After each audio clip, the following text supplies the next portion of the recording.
You are never actually selling, persuading. You are always creating empathy and trust and project managing. What can general contractors or just business owners in general do in this new day and age, even if they're not maybe the most comfortable on camera to talk about, whatever it is that they're trying to do? The content you're creating must be a channel, a TV show that anybody who you would sell to would want to watch. Here's like 10 differences between, good and bad GCs you do. Here's 4 different categories of landscaping you might be interested in. So that's the content.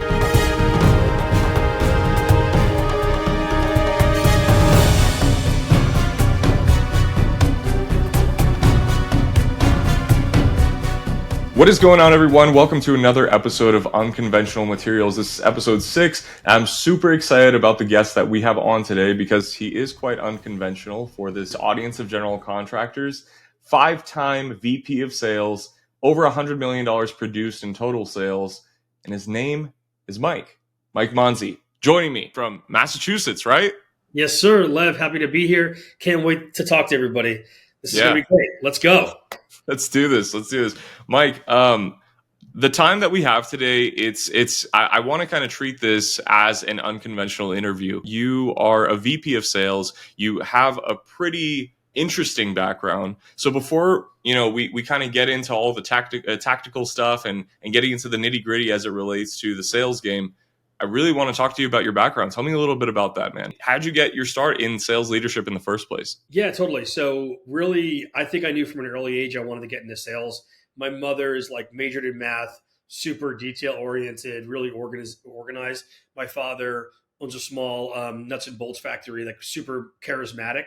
And I think I just kind of have both of those things, the right amount of charisma, the right amount of organization that made sales a really clear vision for me for where I was going to start. So after being in it for a few years, let's say towards my late 20s, I realized that one of the reasons I was doing so well wasn't because I was that good on calls. I was just regularly good on calls, let's say. It was more that I had a system for myself to make sure I could replicate things. It was more that I was able to recognize patterns and say, okay, I know what kind of deal this is. I need to do it this way. So having systems and recognizing patterns led me to be able to do things more consistently than other folks. Not that I was necessarily a better rep, but that led me into a role where I was an account executive in one role, became the senior account executive at Career Builder, which is a huge company. And then I ended up managing my team that I had just recently been promoted off of. Learned a ton, even in a few months, of just how not to manage people, basically. And left to go do this Kickstarter thing, a few other things, and eventually got back into leadership because a role became available. And I was like, I'm going to take this role. I'm going to manage these people. Took the team there from 4 underperformers to 12 people on the team in the end that were performing. And then I spent the next, call it 7 years or 8 years, whatever it is, going from service company to SaaS company to advertising company, e-com companies, and basically being the guy that would take companies from $0, $1 million to that $10 million range. And at that $10 million range is when things typically switch again. And for me, it's kind of a boring time. You're just how do we duplicate everything robot versus the beginning, which is all creative, all creating systems that we know we're going to rip up in 10 years when we try to 10 exercise the sales team. And after doing that, I started posting on social media a few years ago and realized that there's a huge problem people have, which is I need a VP of sales. I don't want to spend $400,000 on it. I also need someone to bring in sales. So the VP is not going to help me with that. I don't have the experience to go build out the things a VP needs to build out. So I can never hire sales reps in on the systems, and they can never hire the VP because I don't have the sales, and they're stuck in this boomerang. Yeah. So I've come in and try to give companies hey, let me give you everything that you would need from a VP of sales in a year. Just do it in a few months. And that's been helpful to build. I've helped over now 50 different companies do that. So that's super awesome. To where I am now. That's super awesome. Officialsalestips.com. That's the name of the company, right? Yes. Yep. Correct. Okay. So, and you've been is it more so fractional VP work that you're doing, or is it more so coaching and training leaders, kind of independent of that? So it's about 50% is tips, templates, guidance. You talk to me every week, or you grab my templates. That's about half of the business. About a third of the business is fractional VP. I shouldn't say fractional VP. It's a done with you or done for you building of your sales team. I don't want to use the word fractional VP only because that typically means like I am now your manager and I'm going to be here forever. Just pay me like 10 grand a month forever. Where here I'm like I'm in and I'm out in 30 to 90 days, and you either take my guidance and do it yourself on a really cheap way, or you have me do it for you. But either way, in 30 to 90 days, everything you need for lead sales and leadership is done, and you just run your company from that moment forward. The other 20% is random hiring, a bunch of other random things. Yeah. Well, let's talk a little bit about that, man, because it's evident that you have a lot of systems and processes that have served you over the span of your career, and probably not only served you, but also served so many of the sales teams that you've led. And so I want to kind of kick things off in this conversation because, you know, a big part of who our audience serves is general contractors. General contractors don't typically know much about formal selling. I think that the main thing that I want to get out of this conversation, I think that what most GCs would want to get out of this conversation is how can they systematize their sales process without removing their heart from the sales process. You talk a lot about authenticity, and so I just want you to riff on this. Yeah, absolutely. So the first thing with sales, I think it's really important for anybody who's not like, I'm a sales guy, is it's not about persuasion. That is like the Wolf of Wall Street stuff. Like, it's cool for me to watch just as much as it's cool for you to watch, and I cringe just as much as you cringe, because like that's not really what we're trying to do. It just looks good on camera and all that. The actual sales is really just two things: is creating trust and is project managing. So if you and I were gonna, if you said to me, "Hey, Mike, I want to lose weight," I'd be like, "I'm the wrong person to call." But after that, I'd be like, "All right, cool, we're buddies. Like, how are we going to figure this out, man? Let's figure this out. What are we going to do? What are a couple things you think you might want to do?" So I'm just going to talk to you like a regular human being, but in doing that, I'm going to show empathy. I'm going to be vulnerable with you, and I'm going to project manage you by being like, "All right, well, did you call? Call the guy. Let's find 10 places where you could be. You could go join a gym. What are 3 problems you might have with joining a gym, right?" So I'm just going to be empathetic. I'm just going to create that trust with you, and I'm just going to project manage. At no point am I like, "This is what you want to do, and here's the way. Let me get you in this car." It's not that. So the first thing to understand when it comes to sales and not removing your authenticity from it is you are never actually selling, persuading. You are always creating empathy and trust and Right. project managing. So if you think about each of your customers like one of your contractors, which is like, "Hey man, can you do this? Do you know how to do this? Do you want to do this? Here's the date. Could you make it? I'd like you to come earlier. Would that be too late? No. All right, cool." And you kind of coordinate that. That's the exact same thing you're doing with a customer to go, "Hey, what are you looking for in a house? Why do you want it that way? Can we do it this way? What date do you want? That won't work. Can we go backward?" You're doing the exact same thing. You're just doing it, but the end goal isn't get a 2x4 in a certain spot. The end goal is like, you give me a check for however much money, right? That's like the most important thing. I can go through 100 different tactics on how to do that, but that's the overall thing. That's Tactics. massive. That's massive. Yeah, that was perfect. Yeah. I think that you're because of the fact that you have such a diverse background, I think you're also able to speak to not necessarily just one industry, right? Okay.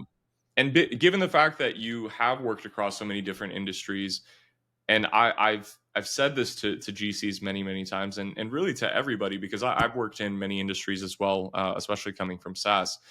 But the one thing that I will say here is that oftentimes in a specific niche market or in a niche industry, that niche's industry expert always thinks that sales within my domain is completely different, and nothing applies as a sales period. It just doesn't apply in my specific domain. So what do you kind of have to say to believe some of those beliefs that you see? Yeah, I totally hear that all the time too.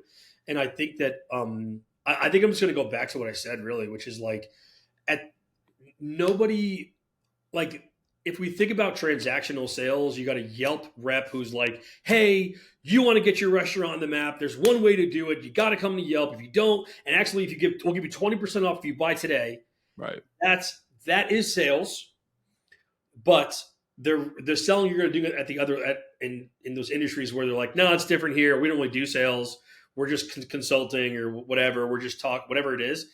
You're doing the exact same thing that's before, which is you're creating trust and you're project managing. Because if you were I'm just going to say to someone, no matter what they're selling, hey, what's up? What are you interested in, man? Cool. Have you tried to solve that before? Oh, it hasn't really worked. How come it hasn't really worked? Shit. What do you think are some options you might want to take? Okay, you've done that before. You've tried those options. You know, it's funny. I'm actually in this space. I find that when you try those options, you come up with these problems. There's a couple of things I could do to help you. I'm not sure if I'm the right fit though. What do you think? You think, okay, cool. Well, here's what it is that I think. This is a regular conversation you might have with a friend about losing weight or buying Yelp or buying GC services, but you're really just project managing. You're just trying to figure out what is the problem, what is the solution, can I help you get to that solution faster, and that's it. And a lot of times, I'll say this is the last bit of that. A lot of times, I am on the call or in person saying, I think I'm being too salesy. I was on a call this morning where someone asked me for advice, and I was like, here's my advice, and you should use someone like me or whatever, right? And I go, but you can't trust me because like I have a financial incentive to not tell you the full truth. So like just take what I'm saying with a grain of salt. So I'm like being so honest about like I am motivated, don't forget everything I'm saying is like I want to make money off of you. So that in itself I think can take some of the stink off of sales when you realize like I can truly be 100% upfront saying like I want you to pay me money. You could say that on the call. And I'm going to tell you stuff and you can't trust it wholeheartedly because I do have a financial incentive not to tell you the truth. I will be as truthful as I can, but you don't know me. And so there's no way you can know the truthful. Let's just figure out if I'm the right fit. Maybe I'm not. I think I am now. And that candid selling approach has kind of served you pretty well. Not just served you pretty well personally, but served your teams pretty well, right? Yeah. What I found actually is it's the last like 2 to 4 years, we'll say, I feel like sales has been going through a shift. Maybe it's our buyers. I don't know what it is, but everybody is like hip to sales now. Yeah. So you'll come in with and use some technique, and they'll be like, "I know what that was. Yeah. I know what you're doing." They'll be like, "What kind of impact would that leave on your business if you had this?" And they're like, "Oh Yeah. my god, Yeah. right." Yeah. So just being super upfront and breaking the fourth wall and being like, "Hey, what's going on?" Like at the end of the day, I want you to buy from me. At the end of the day, like I have a financial incentive, so you do to lie to you. But here's what I think is the truth. You should totally go with somebody else if I'm not the right fit. I got enough business to not have to worry about it. That has served me so well because I think that it's like an immediately creates that trust because it's true trust. It's not like, Yeah. here's a degree, you trust me. It's like, dude, literally go to somebody else. It's all good. I will not be upset with you, but I want you to go to me because I want to make money off of you. Yeah. Like, that's so honest. It is. It's fantastic. And I think that it says something about your ability to detach yourself from the outcome. And I talk a lot about this with general contractors when we coach them on, how to sell more effectively. It's like you are not in the business of selling something that somebody doesn't need, right? You are in the business of enrolling them into the way that you do things and ultimately in the outcome that you believe will serve them best. And so talk to me about how it is that you're able to coach probably hundreds of reps at this point into detaching themselves from the outcome of the sales process. Yeah. So you can detach yourself from the sales process in two different ways, I find. One is you focus on the inputs, and two is you get enough of the inputs. So if you're focusing on the inputs and you're like, all I care about is I know I did the math in my head. If I can make 100 phone calls, if I can talk to 100 people, I make $10 people buy from me. Yeah. If you could do that, then every no you get, you're a little bit like, okay, that wasn't it. Keep moving. The other is, and I've found more recently for me by building a big social following, is I have so many leads. I don't actually care. Like I have calls. I just lost 3 deals last week because I was like, I didn't follow up. I was on vacation. I wasn't organized. I didn't follow up on my own stuff. And so you're gonna feel totally comfortable being like, I'm not the right fit. Just trying to figure out, okay, if I'm not quite the right fit, but technically the way he said I could be, I could finagle it. Should I try to just finagle it? If you have enough leads, you won't worry about it. Now that said, I think the final way of detaching yourself from the outcomes is just repetitions in general. Like the more that you go, I can win, the less you care about, I'm in a moment, I might lose. Because as Yeah. long as you can go to bed going, I can win. I didn't win today, but I can. You shouldn't be that worried about it. But it's Yeah. obviously a huge problem. Like I'm not belittling this.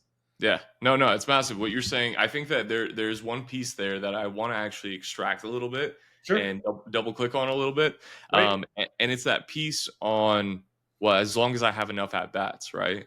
Like at the end of the day, I feel as though I can never come from a scarce place, because I know that if I have enough leads and if I have people to reach out to or people to get in front of and talk about my thing with, I will more than likely succeed, right?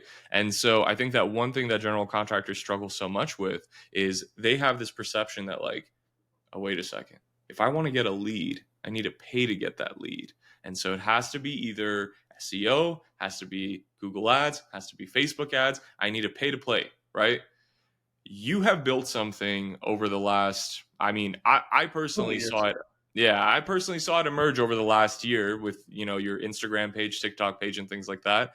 Mhm. But a pretty massive following, over 150,000 people, looking at your stuff, getting inspired by it, and then taking action on it, and then ultimately leading to potentially sales for you. So the question that I have here is, what can general contractors or just business owners in general do in this new day and age, even if they're not maybe the most comfortable on camera, to talk about, whatever it is that they're trying to do? So there's really three different ways that you can get leads. You can pay for leads. You can pay for tools that allow you to do more email outreach, cold call outreach, whatever it is to do leads. Or you can do what's called owned media, where you create content, and because people see that content, they go and want to buy your stuff. This is like Yeah. forever. There's been books. People write books. They don't write books to sell the books. They write the book to be like, now I'm smart, and you called me, and now you want to buy Yeah. my stuff. You do the same. Everybody that you follow, Yeah. you have some trust in. So here's the deal. Um, on the social side, I'll just really click in here. Anybody can jump on social and create an audience very easily, or very simply, not very easily. Here are a couple tricks you got to know. First, and the most important is, you think about the content you're creating must be a channel, a TV show, but a channel that anybody who you would sell to would Right. want to watch. Right. Too often, I see people still doing like, hey, here's like three tips on how to put a nail in better, and you're like, that's cool if you want to sell to other GCs. Right. But if you're selling to customers, it shouldn't just be like, here's this cool backyard we built. Like, who cares about that too? It's just like the end goal. It should be like, hey, like, here's three things to ask a GC Right. if they were to come to your door. Here's like 10 differences between, good and bad GCs. Here's Right. like 5 ways you can reduce your bill. If your GCs are using, here's 8 different kinds of wood you could ask your GC to consider. Here's 3 different kinds of stonework you could do. Here's 4 different categories of Right. landscaping you might be interested in. That's the kind of stuff that someone like me, who's in the market for a GC to do stuff to his house, is interested in. Not how do I put a nail in differently, or not just like before and after photos. And I'm like, was that your after? How much was Yeah. that? It's expensive. I will trust you if I'm like, wow, this guy keeps giving me great tips on like how to find a good general contractor and how to do it yourself. So that's the content. It should be like, how do I do the things that I'm trying to do, and make content for that. That's fantastic. I think that we do tend to overcomplicate stuff like this, because we're just like, oh, it needs to look a certain way, and this person Definitely is, not. yeah, right. Like, but I love your candid style of content, because Mike, what you do is, I feel like most of the time that I see you, you're in your car, right? 99% of the time, I'm dropping my kids off at daycare, and on the 15-minute drive home, I film like 5 videos, and then as Nice. I'm watching TV at night, I add a little caption, and Yeah. then I just click post a couple times a week. I literally make 2, 4, 6, 8, let's say 8 to 10 pieces of content a week, and then I use repurpose.io, where so if I post content on TikTok, it automatically goes to Instagram, Love it. Reels, Instagram Stories, YouTube Shorts, Twitter, Facebook, and then I have a little automation make it go to LinkedIn too. So it's like all these places, and then once a week I write a newsletter that 99% of the time, I had a conversation with someone this week. Yeah. I was like, that was a great conversation. Type it up in a newsletter. Not only has this brought me 30, 40, 50 leads a month, for the business, but it also is driving, we'll just say, 40 to 50% of the revenue for the business is now people that are like, I want to get access to your templates, your courses, your whatever. Not that I want to go that way. I still want to do my fractional bit, but there's so much you can do here with this. If you don't want to be in front of the camera, though, there's a couple of options for you. The easiest one that I'll say is whiteboards and pieces of paper.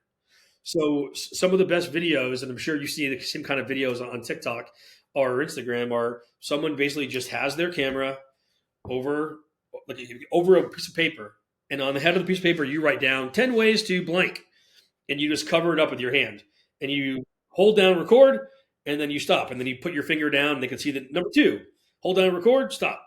You could do just that and probably have 100,000 followers. The way to know if you're doing it right, though, before you cut me off there, is if you are doing social media for a month and bare minimum of 2 posts per day, Monday, Sunday through Thursday, and you don't have 1,000 followers, something's going wrong. It's your content. It's something's in there.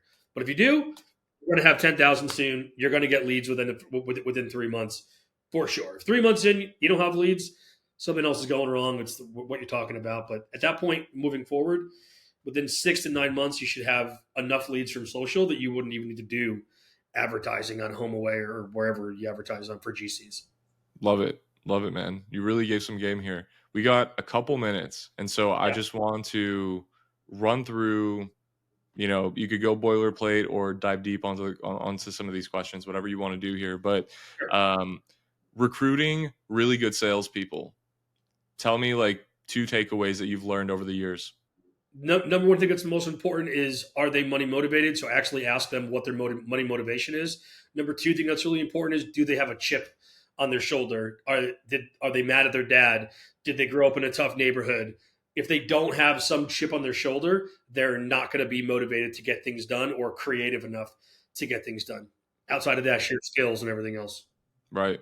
KPIs. Talk to me about KPIs that you have found most effective in high performance sales organizations. Yep. Inputs, throughputs, outputs. Everyone's looking at revenue. That's an output. So what we care about is activities, deals created, deals that get to a certain stage, let's say like proposal stage or something, and closed won. So those are like the through. You should have number of all of those things. But most importantly, what I care about is the conversion rate between each. Right. What's the conversion from activity to meeting? Is that going up or down? Or getting better or worse? From meeting to proposal, from proposal to close? Because if you're going to actually see any problem or benefit to your or good thing for your business, it's going to be hidden in one of those conversion rates, not one of those numbers. Not one of those numbers. And then I guess like the last thing that I would ask here, Mike, is, you've mentored a lot of people, and it begs the question. It always begs the question to me that like somebody who has gotten to the level that you've gotten to, and I imagine you're going to continue to keep building from here, you didn't do it alone. You probably had some incredible mentors along the way. What is something that you look for at this stage in your career in a mentor, and why is that? Wow, great question. Not prepared for it. I think that what I look for for the most part is tactical mentorship. I think a lot of people give like real pie in the sky stuff, or like, here's a general idea, and you're like, well, hold on, but what software is that? Yeah. Where's the button? So I would Right. say for me and anybody else, it's super, super, super tactical, because I don't need to know like what does the next 10 years look like. I need to know like the next inch, what's the fastest way to get there? Is Right. there a tool? Is there a button? Is there a thing I can do? So I can then go an inch, let me run the next mile, and when I get stuck at the next inch, give me that next tactic. So I would say, yeah, tactical for sure. Love it. And how would you rate the importance of having a mentor for any general contractor that's listening to this to get to where it is that they want to get to go? It may not be the answer you're looking for, but I'm going to rate it in the middle. Like, I think it's a 5 out of 10. I think it's kind of important, but I think that there's a little bit of an aspect of like burn the boats, not having that. And I think that is the most important thing is just try something so that you can see the energy you put in and know, okay, I'm capable of that level of energy. That was the wrong area. I didn't do it right, but now I'm confident that I can do something else. So when you see something on Instagram, TikTok, or somewhere else, and you go, that's a cool idea, I should do that. You're not like, uh-oh, who can I call? How do I find that person? Let me ask my mentor. you're like, I know I can do it. I don't know how to do it, but I know that I can. I love that, man. There's a reason why I asked certain questions that I did during this episode, and it was because of the fact that I knew that you were going to give it to me straight. That's that Boston within you. It has to be the East Coast to some degree, the Italian man inside. Yes, for Um, sure. but this was fantastic, Mike. Do you have any last words for the audience or anything that you want to say where they can connect with you? Yes, you can connect me anywhere on social media with at officialsalestips.com. And if I can leave anybody with one tip, it would be at the end of every single time that you talk to anybody ever about anything that is related to your business, ask them, hey, if this didn't work out, if you couldn't move forward with us, if this wasn't the right fit, what do you think are the most likely one or two reasons? And that's where you're going to find all the objections, because in 2024, nobody will tell you objections up front. Get it done. Love it. Love it. Thank you for your time, Mike. Unconventional Materials, episode 6. You guys saw it here first. And if you guys do want to connect with Mike, I will link all of his socials down below in the description. Mike, thanks so much for joining us, man. Take it easy. Cheers.